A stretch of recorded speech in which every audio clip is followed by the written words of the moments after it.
নমস্কাৰ বন্ধুসকল, department of school এডুকেশ্যনৰ পৰা আহি পৰিছে বহুত এটা ভাল good news.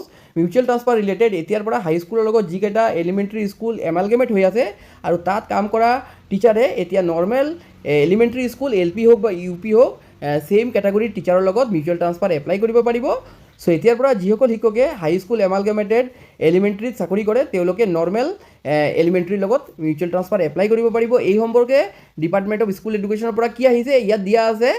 And whereas it has been observed that large number of teachers have recently been appointed in the elementary and secondary school, and along with mutual transfer among the teacher of the same status will not adversely affect the academic support of the to the students. So adversely affect নকৰিব elementary teacher আৰু হাই স্কুলৰ same কেটাগৰীৰ টিচাৰৰ মাজত mutual transfer হ'লে। আগত কি আছিলে elementary school আৰু elementary স্কুলৰ মাজতেই মানে মিউচুৱেল ট্ৰান্সফাৰ হৈছিলে, এতিয়া এলিমেণ্টাৰী স্কুল আৰু হাই স্কুলৰ মাজতো মিউচুৱেল ট্ৰান্সফাৰ হ'ব।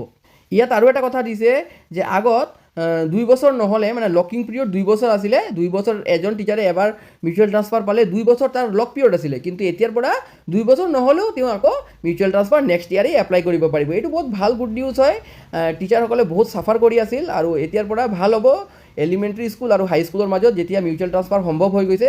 এই নিউজটো যিমান পাৰে শ্বেয়াৰ কৰিব আৰু ইয়াৰ লগে লগে আপোনালোকে ভিডিঅ'টো চোৱাৰ লগে লগে এটা লাইক হিট কৰিব আৰু কমেণ্ট বক্সত নিজৰ মতামত জনাব।